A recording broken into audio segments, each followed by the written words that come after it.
Look at this house right here. This is amazing architecture right here. That's a piece of art. Look. I'm very impressed with the architecture of San Francisco.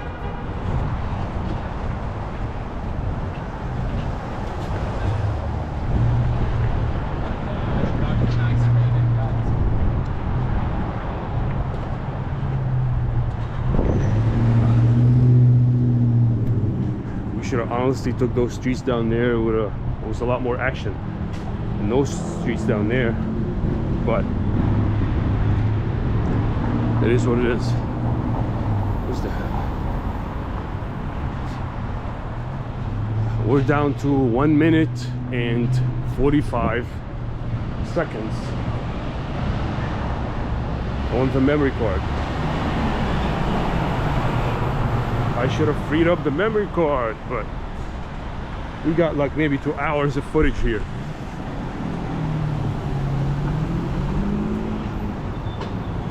One of them was interesting, the other one was not very interesting, but we're gonna cut off at any moment now. So let's go to Pennsylvania Avenue, man. Pennsylvania Ave, because we need to get the car. Hopefully there's no ticket. It's a lot of walking.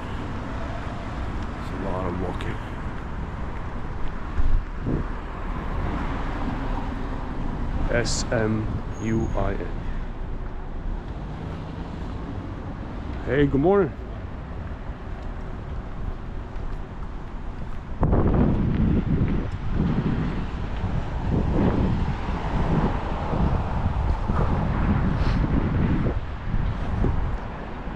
Buildings right here.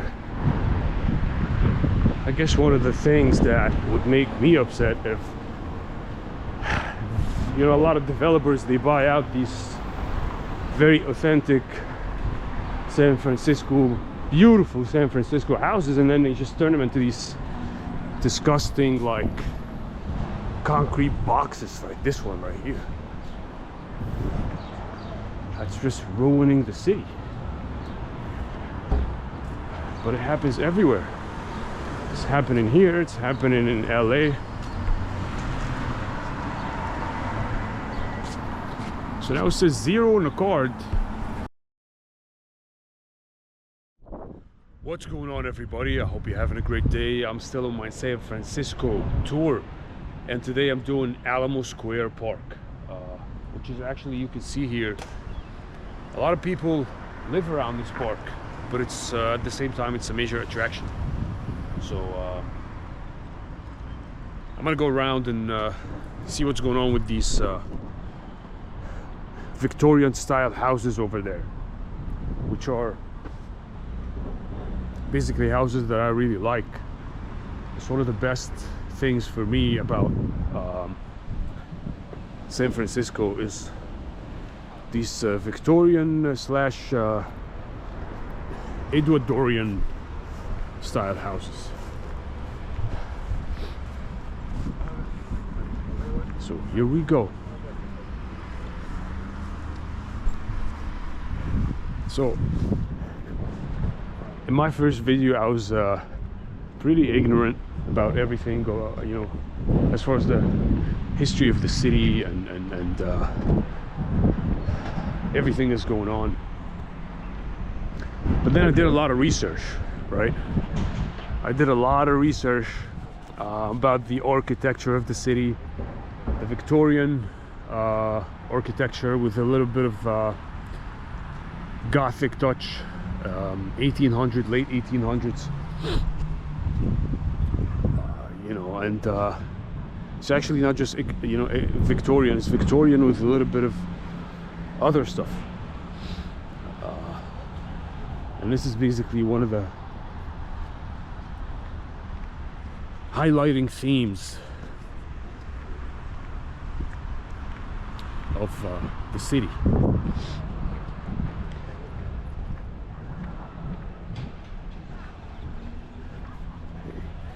One thing I want to say though is that There's a big difference between the drivers in San Francisco and the drivers in Los Angeles, and that difference is that how people interpret the yellow light. People interpret the yellow light in Los Angeles as go. So in Los Angeles, the yellow light is go. In San Francisco, the yellow light is stop. So that's the big difference. One of the biggest differences. Let me go down these stairs because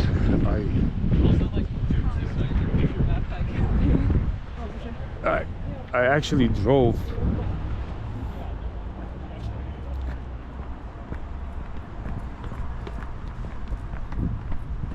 through here, and there are so many parks in the city, but there was an exact view.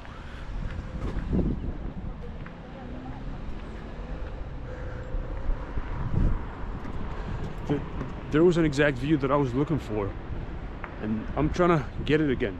It was a view where you can see a skyline from the houses, and I don't know, I'm just trying to get it, but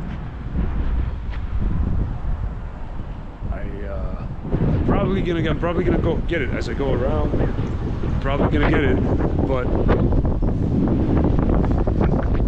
it's very nice architecture.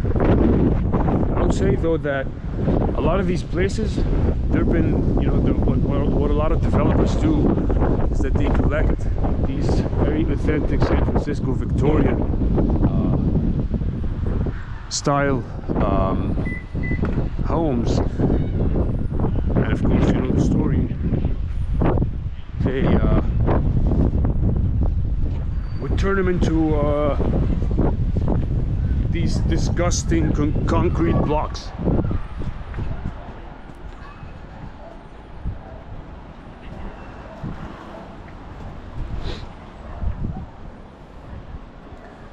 You know, the steep, very steep streets, very steep inclinations of the city. It's also one of the major things about the city. So I'm just gonna get a little bit of architecture here. I've had like 2 days in San Francisco, so I'm trying to get as much as I can here.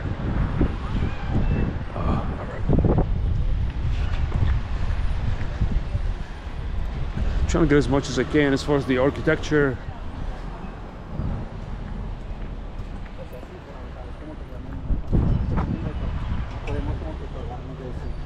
And everything else with regards to the major parks, the major history, the major streets of the city.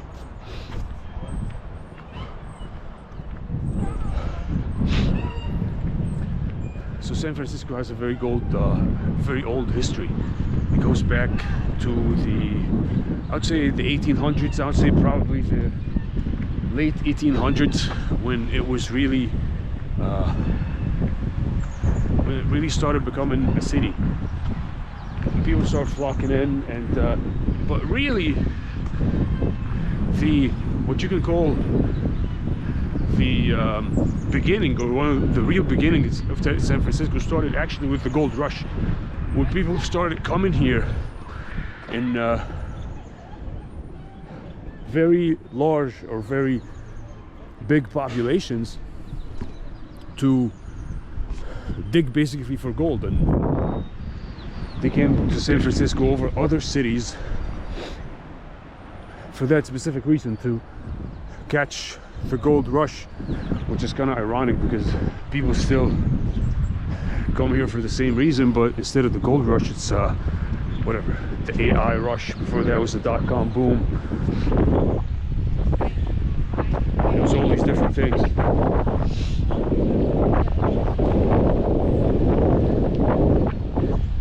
And that's basically how everything started. Now, in the beginning, it was the Spanish territory, of course, and then in the Mexican War of Independence, it was given to Mexico. Mexico basically won it in the war, and after that, in the war, in the American-Mexican War, the city was basically conquered, or was won by the American army. And there's a big history for the Spanish, what you can call the Spanish, you know, explorers or whatever. And they actually had a big chunk of the city, a big chunk of California.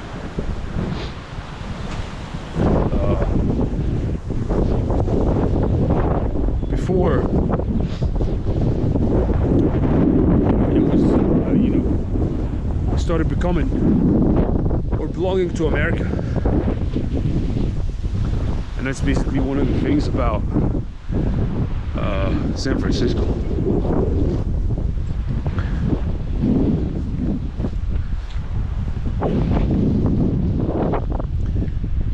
And you know, the architecture is very, it's just like, you know, the cable trams,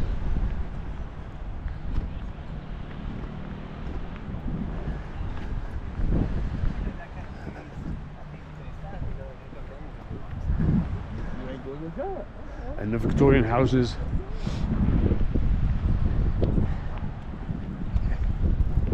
Very much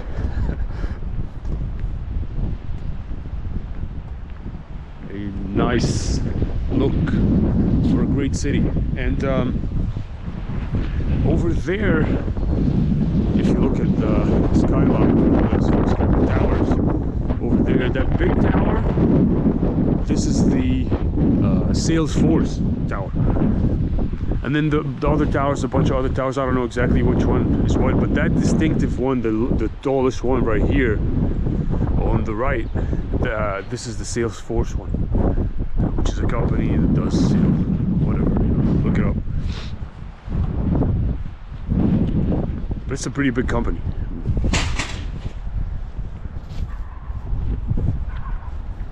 So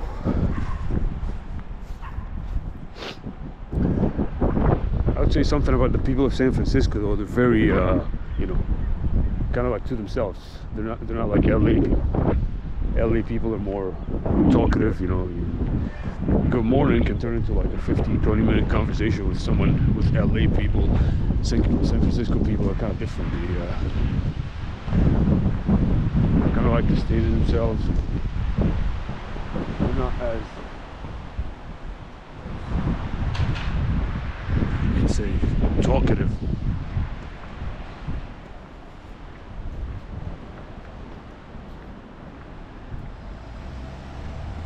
As people from LA, San Francisco people. Now look at this building right here. Look at this masterpiece. This is really a masterpiece of, I don't think it's, I wouldn't say it's Victorian architecture 100%. You know, I would say it's has a little bit of other stuff too, maybe Gothic. But because you can see the difference, these windows in the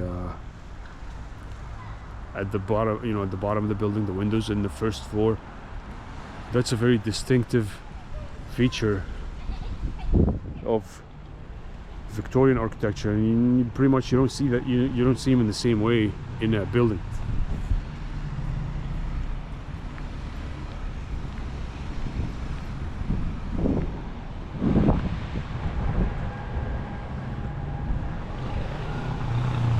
To be honest, I'm not even sure that this is the park that I passed earlier. It's crazy. I don't even know.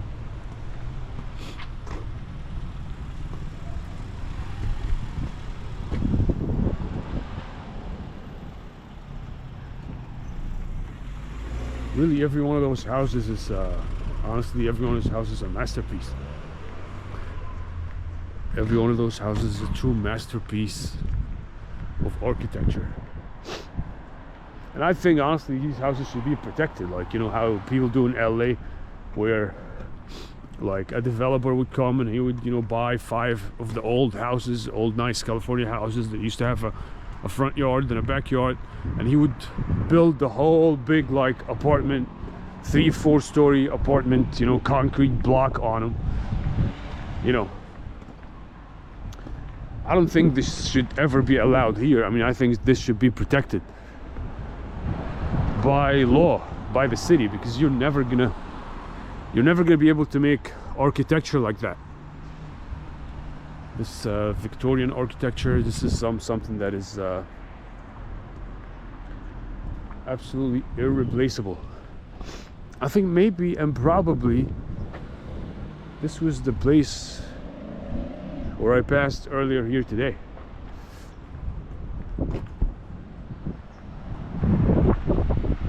So San Francisco has major history. It goes back to the generations of the beatniks and the hippies, right? The beatniks were in the 1950s, and then after that the hippies were in the 1960s. And every generation had their own political, you know, views and issues at the time. Every generation had their own, you know, kind of like music, and it's almost like each one of those generations had with them their own philosophy. There were philosophers that accompanied these movements. There were music that accompanied there were even financial movements, you know, that accompanied these movements. You know, the Back to Earth movement, that was one thing. You can call this almost a financial movement, because you can say, well, they said you can go back and then you can figure out a system where you don't have to be connected to the monetary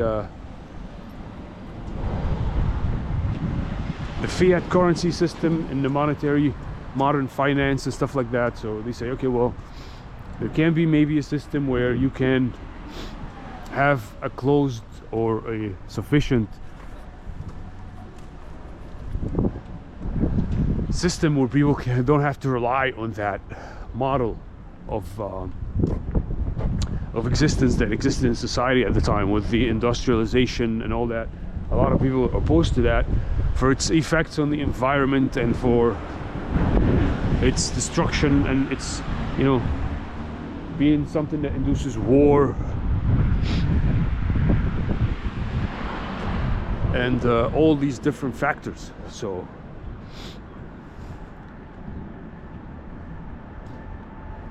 it's really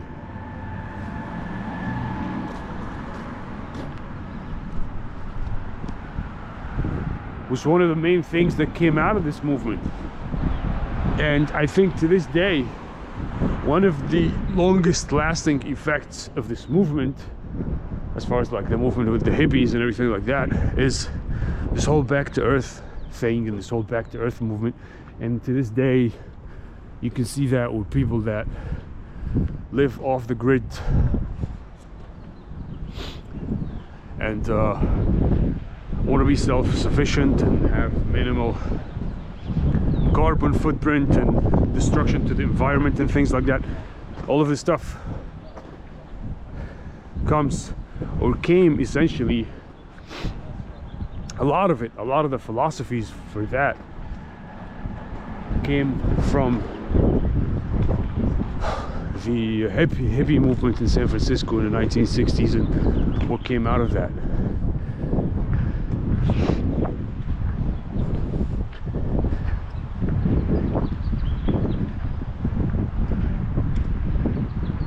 Over there we have a bunch of nice trees.